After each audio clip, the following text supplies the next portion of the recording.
Jerry Heron, LGB Patriots, on Monday, 20th of January, Inauguration Day. So this is a great day for Patriots, including LGB Patriots.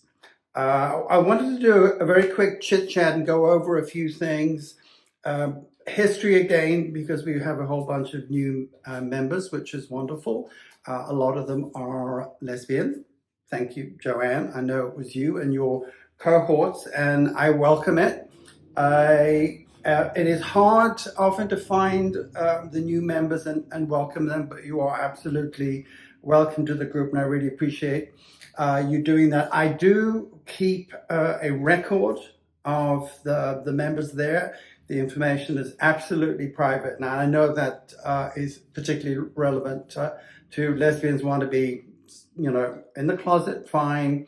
Clandestine, fine, but supportive, and absolutely support that. The reason that I keep the numbers and an accurate record, because I do not want to repeat what happened with the walk away campaign, that was walking away from the Democratic Party, as most of us have done. And wonderful idea, wonderful creation by Brandon Strucker, and then his ego got in the way, and he really destroyed it. So he was inflating the numbers. They weren't all walkaway Democrats. He basically let anyone in under the title Patriots, and it was bullshit. And at the same time, going on national TV and citing the numbers, completely fake. And of course, all these years later, I think that was 2017, we're in 2025, it's no longer relevant. And the period where it should have been the most effective, it doesn't exist. So I don't want to be there. I want to be able to have accurate numbers. They're not large numbers, and I think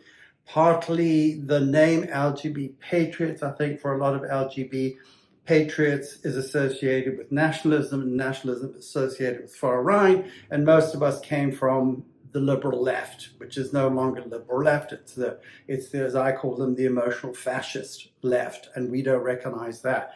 So a little bit of history of the group. I was really in a political diaspora, as most LGB were, going through the last 10 years, which I call a 10-year long April Fool's joke, and many people have been had. My political provenance going back to London in the late 1970s. So coming out, marching in 78, 79, which was the 10-year anniversary of Stonewall. So that was a big, big deal.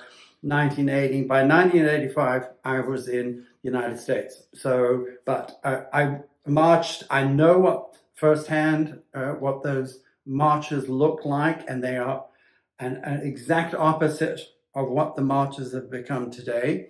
I'm quite frankly, I have no interest in doing this. I have no interest in sort of being a gay political celebrity. Unfortunately, there are so many that seem to pursue that. But I was really compelled to do this because I certainly was rejected by the left. They became more and more lunatic as soon as they added the T. Then all of a sudden, we're being called queer. We're bringing up all these different genders, genderqueer and what have you, and it's against logic, against sanity, against biology, and I think quite frankly the first indication, I think for most of us we didn't see it coming, was in the lesbian community, going after the lesbian spaces, the meetings, the groups, the bars, all the rest of it. Most of those have been absolutely eviscerated. And I think, which is one of the reasons that I'm encouraged that so many lesbians are joining LGB Patriots, but also understanding that I think, quite frankly, they've had it worse than any of us. And then, looking for a space. I mean, I have either removed myself or been kicked out of every single group that I have been with in New Jersey, not so much, I guess in New York as well, and then in Arizona. And for a gay man, you're either a sexual player, which I'm not, so you're discounted there. But if you have any opinion, and you're not allowed to have an opinion, and if you express an opinion, you get the eye roll, tell us what you really think. Yeah, I am. I have an opinion, and I'm sorry, it's off the rainbow script. I don't live on the rainbow plantation. I don't subscribe to that. I don't drink the rainbow Kool-Aid, and I am going to point out when I think there are contradictions, particularly where it affects LGB attained civil rights, because those rights are not guaranteed forever. They will be taken from us based on our intrusion into civil and sane society. So, no longer having any reception on the left. I mean, literally a vile, angry, spitting, hating reception on the left. So you take yourself out of that. I'm not a conservative. I've often been accused of being a conservative. I'm voting right because it's the same thing to do. But I've thought about joining LGB Alliance UK. I was very excited about them starting a USA chapter. I was on the Zoom meetings. I followed that progress, and then Bev Jackson, who's a lesbian hero of the gay civil rights movement. I mean, in 1970, here she is, a 19-year-old courageous lesbian standing up for LGBT rights, when most of them hadn't even figured out what the hell it was. I mean, what is this sort of same-sex attraction? And she's still going. But Bev Jackson called me from London. I didn't recognize the number. I have family in the UK, I have friends. I didn't pick up. She called immediately afterwards. I picked up. We had a really wonderful conversation. And then she started ending the conversation by saying, we really need to get Democrats elected. And my response was, why would you support the party of Sharia law? And then, of course, there was this long pause, and then she started digging deep into my background. I was born and raised in Africa, so I'm a privileged white male. And then she just had this lefty litmus test and, decided that I wasn't acceptable. I wasn't, left enough. To her credit, I think Bev has finally got to the point now that she's understanding that the Labour Party that supported LGBT rights back in the 1970s is not the Labour Party that's supporting them now. It's supporting autogynephiles. It's supporting transvestites. It's supporting, people that are calling themselves transgender or transsexuals. And LGBT be damned. They're also in bed with Islam. The Labour Party is dependent on the Muslim vote in the United Kingdom. And Bev has finally started to see that that's not what it is. Now, Bev has gone from the point where, we'll have nothing to do with the religious right, will not talk to the Heritage Foundation. I will talk to anyone. I'm very happy to talk to anyone. I want to know what they're thinking. I want to be able to counter it. I also, get up in the morning, 5:30, I read on my Flipboard app the news from across the globe for 2.5 hours. I'm incredibly well read, and the Flipboard app algorithm keeps sending me the hateful press, Pink News, The Advocate, Human Rights Campaign, GLAAD, them, thinking I keep sharing them, so I must be supportive. It's not. I'm sharing them because I'm very, very critical of them. So LGB Alliance was out for me. So I thought, well, even though I'm not a conservative, log cabin Republicans, and we had a Tucson chapter in Arizona for the longest time. We finally had an Arizona sort of umbrella chapter, and then they finally opened one in Phoenix. So, I attended. And I had for a roommate at a brief time was the campaign manager for Kerry Lake, who was running for governor and lost, and then ran for Senate and lost again. And he was a roommate very briefly, but I knew him from the Trump victory campaign in 2020. I had gone to Log Cabin meeting. They were incredibly friendly, incredibly polite. And unlike the left, they ask questions and they thank you for giving you your honest opinion. And then they asked me to do this social media. So I started doing the social media for them, and it was LGB. And I kept getting chastised, and I finally got a call from the person who couldn't be bothered to do the social media and said, you have to include the T. And I'm like, well, I'm not a transsexual or, this made up word transgender. We thought about it. And I was like, what? Then I'm out. This is not the group for me. The campaign manager who was on the board of the Phoenix chapter, pressed me. It was like, why do you have a problem with the T? And I was like, it's not a sexuality. It's completely made up. It has nothing to do with LGB. And it's basically a dysphoria. It's a mental illness. So are you sane when you include it that you think homosexuality is a mental illness? I reject that. So, LGB Patriots, I decided I would put the energy into it. Even though I think we haven't taken off as well as I would like it to be, and quite frankly, I'm happy to have it calm and controllable and not run away from me, and still have a voice to go out there and talk to Republicans, talk to patriots, testify at board of supervisor meetings, school boards, town councils, and get the word out and tell them that there are everyday gays out there that do not support this. We've rejected the rainbow banner. It has become poisonous. We're no longer living on the rainbow plantation. We are the everyday gays living in society, and we're not going after your children, which was the stupidest move by the LGBTQEIEIO movement. So I formed that, and I had some wonderful email responses. Now, not only do we have the Facebook group, I do an e-blast. So I have a list of members who aren't on social media, don't want to be on social media, but they want to hear from the group, so they're included. So I have a section that's LGB members, LGB media, and then LGB e-blast, which is people that are supportive, people in the Republican Party, candidates, and quite frankly, some people I've added whether they've asked me to or not, but I want them to hear.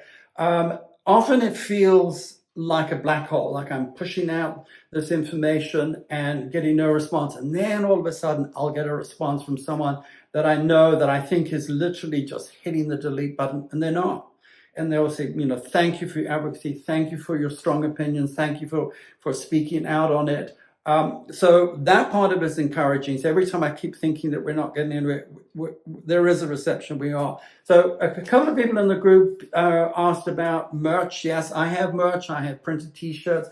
I'm happy to sell those and ship them and consider that a contribution to the group. I'm funding this myself. And I was asked whether, we should form as a 501c3. Now, I have a nonprofit local art community group, and I decided to apply to the IRS as a nonprofit. It's $275. They rejected the application. That money's gone. So I'm not ready to do that again. For a political one, I think it's $600. And if literally you don't cross a T or you don't dot an I for the IRS, they'll take the money and reject it. So that's one of the reasons that I haven't. Some very kind member said she sent me a PayPal contribution. If you send it to the information at lgbpatriots.org, PayPal's going to reject it. I set up that account, and immediately they flagged it and argued that it was either spam or it wasn't legitimate. I think if I was a 501c3, or we were a 501c3, it would be easier, but it's a long process. And I know certainly from my nonprofit art group, the longer you're around and you're watched, it's more legitimate. So I'm quite frankly prepared to just keep going as we are and then get to the point where we are. There was a suggestion about paying dues. I don't want to be log cabin Republicans. I don't want to put people off by asking for dues, even a small amount. And I do know people that are paying, I think, $5 or $6 every month to log cabin Republicans, and it's sort of disappointing what they do. And they have very deep pockets. They are the acceptable group of the Republican Party. They hang out with the swells. They know all the candidates, and at the same time, they are absolute supporters of transgender ideology. And as I've been pushing out, when you look at their new platform, and it is a new platform, the platform before was, we're pro-business. Okay, well, what's that got to do with LGB? And obviously it affects everyone. Now it's saying, we're promoting promiscuity. We want the, easy access for gay men to be on PrEP. So basically, we've learned nothing from the behavior of the AIDS crisis and the hundreds of thousands of gay men who have died. And now we want to be willing patients, permanent life patients of Big Pharma and Big Medicine. Why would that? How is that conservative? And I am very pro-sex. You want to have sex? It's wonderful. Go and have as much as you want. You're an adult, and there are adult consequences to bad adult behavior. they're constantly pushing the transgender ideology. And it amazes me that even though President Trump has come out and said, we're not going to do it. And here today on Inauguration Day, by the time you watch this, he will have been the president again. He will have been sworn in. He said, right out, it's man and woman. It is, sex is binary. So where does that leave log cabin Republicans? Thankfully, Charles T. Moran, the president, is out. They're looking for a new president. I understand from an insider in log cabin who runs the Georgia log cabins, and we're 90% on the same page with this. But he runs his log cabins as he sees fit, and he's not in agreement. So the question is always, why would they be? Why would they support it? My feeling is that log cabins was not always like that. Log cabin has become a gay male closeted dating club. Now, from my experience, from when I first came out in the 1970s, it was the people that refused to live a lie that worked in the left, because the left was campaigning for gay civil rights. The right, conservatives, were not. And the gay people who were conservative were happy to live a lie. They would get married, they would have children, and then as what always happens, by the time they get to their 40s and they think they're losing their youth and their looks, all of a sudden they're gay. And of course, then they have, a wife is their sort of gay widow, destroys the family. There's nothing commendable in that. And I think with log cabin Republicans, there's a lot of very timid, very uncourageous, whatever the word, uncourageous, cowardly people that, happy to have these little meets and celebrate things with the Republican Party, invite candidates to speak, and then, door knock for them, and then that's it. And so you'll find Republican candidates will go there, and I think, quite frankly, they go and they attend and they speak to them because they don't want to be seen as gay haters. And they think if they turn up and speak. Now, I know from Arizona, when Republican candidates running for office have gone to Phoenix log cabins and spoken out against transgender ideology, they've had boos and rumbles from the audience. So, they still haven't got it. And I think the same with Gays Against Rumors. They absolutely believe that transgender exists. They really believe this is a thing. It isn't. And, if you've been painted, and I think, quite frankly, a lot of it is just pure cowardice. They really don't have the courage to say, you know what, we're not going to do that. Now, Phoenix has one or two transgender members. I think the bottom line is they're frightened. They're going to be sued for discrimination. It's like, you know what? Put on your great, your big girl and big boy pants and fight it. You've got deep politics, fight it. It's not discrimination.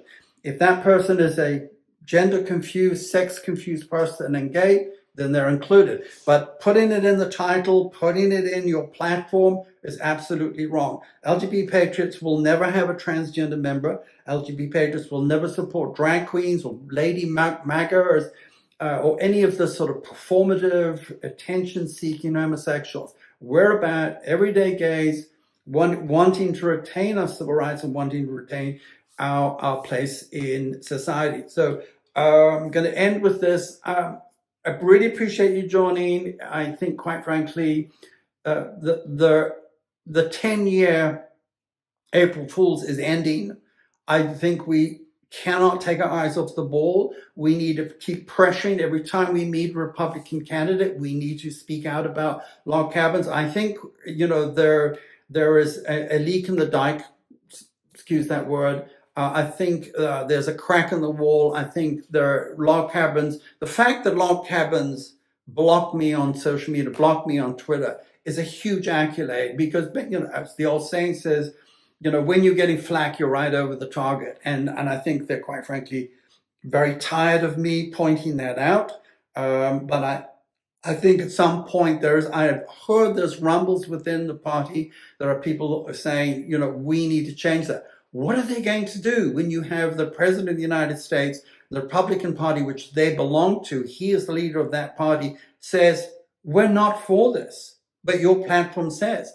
And somehow they seem to think that no one's going to notice. I notice. I'm going to keep pushing it out.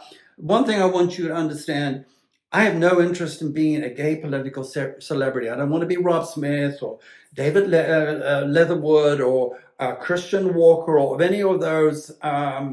Who's the other one? Rob Smith, Brandon Straker. They want to be in Mar-a-Lago. They want to be photographed. They want to be on the record. I don't give a shit. I have a lovely life in Arizona. I love my home. I live alone. Love my garden. Love my critters that I feed. I have so many other things to do with my life. This is a passion. So is my community, and I also have to earn a living. If this all ended tomorrow, I'd be very happy. I don't need to do this. But my opinion, my voice, my vote is not going to be compromised. And if people out there thinking I'm being unkind, I swim in my mother's gene pool. She's the biggest heart, as broad as an ocean, but boy, she's got a mouth on her.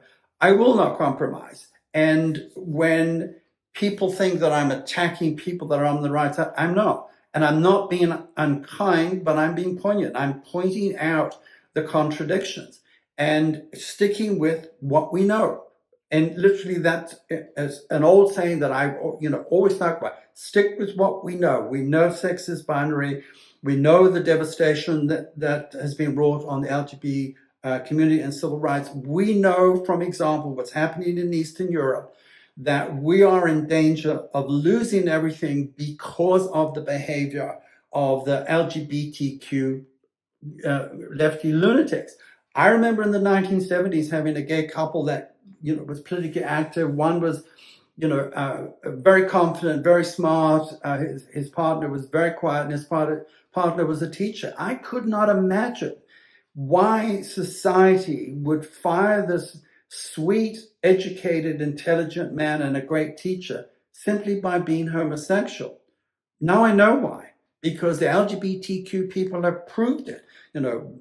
Supporting Antifa, supporting Black Lives Matter, burn, loot, murder, supporting the gay erasure through transgender ideology, and targeting other people's children. I mean, if you really want to get a severe pushback, go after mama bear's cubs, and that's what they've done, and they're arrogantly believing that in their righteousness. And I find curious is the 90s evangelicals were completely righteous. You cannot use this language. You cannot say this. You cannot have sex before marriage. By the way, you can't have marriage. All these things. Now it's the left. They say, you have to use my preferred pronouns. You have to believe this idiocy. You have to support me destroying my body and becoming a big, medical industrial complex patient for life. No, why would I support it? Now, unfortunately, I think we've lost an entire generation of young people, an entire generation of future young lesbians and gay men. And I don't know how we recover from that. But, keep up the good fight. I really appreciate your feedback. If any of the members want to be included in my e-blast, all I need, you can give me a fake name. Obviously, the email address cannot be, otherwise it's not going to go through, but I respect your privacy. We have the website. I upload to the website, not as frequently as I probably should, but be supportive, be involved. 2025, I've made the commitment that my goal is going to be involved in going down to Arizona legislature and testifying for the bills that are coming up. And the bills that we're seeing against gender ideology, and man is the man, the bathroom bill, things like that, where I can speak out. And from my experience, when I go, I'm the only one testifying on this side. It's the lunatics that always turn up every time because they have an agenda to fulfill. And when I speak out, it literally is shock and applause. I mean, I've gone to town council and they've seen LGB Patriots. Well, the Patriot, they understand the LGB is often being confused for Let's Go Brandon. And once that's clarified, and then they try to sneak a peek at reading is our gay pride colors are red, white, and blue, not rainbow. But they're still unsure because you're homosexual. And then when I testify, all of a sudden, I testified in Old Town Cottonwood, and it was recorded, and I edited it, posted it. It took me half a dozen views to suddenly realize that halfway through my testimony, people in the back, oh, this is going to upset me, this is weird, started standing up. They suddenly realized that I was there, standing up for sanity, standing up for their kids, coming from what they consider, the enemy camp. And it's, that wonderful thing about, proud Americans and proud patriots. That's, just a subtle symbolism, standing up in respect. We respect what you have to say, and we appreciate it. So that's what I'm going to continue to do. I am in a great position where I have not had violent, toxic pushback that I see a lot of people on social media get. I did certainly in my neighborhood. I no longer put out yard signs or anything. I no longer encourage anyone to come to my property. I keep a low key, but I'm also very bold with the rest of it. So that's what I'm going to keep doing. I hope we can keep growing a group. Please join. Reach out to me, info@lgbpatriots.org, to be included in there. Please invite your friends to the Facebook group. I do think there is less chance we will lose the group now that Zuckerberg has finally read the writing on the wall, that this is a new day in America, that he's not going to get away with his censorship and things like that. And I as much as we like and we dislike Facebook, it's where most people still are available. It is certainly more of a mature group. I know for business I need to be on Facebook because that's basically my client base. But join the group. Please respond. Give me your feedback. I'm very happy to take into consideration any opinions that people want to put out there. But anyway, let's look excited to 2025. Let's be excited about the next 4 years and hopefully the 4 years after that. Let's start taking back our country. Let's see the ripple effect that it's going to have globally and particularly in Europe. And I think it's a good day. And I think it's going to be a great period for lesbians, gay men, and bisexual patriots. So thank you for watching.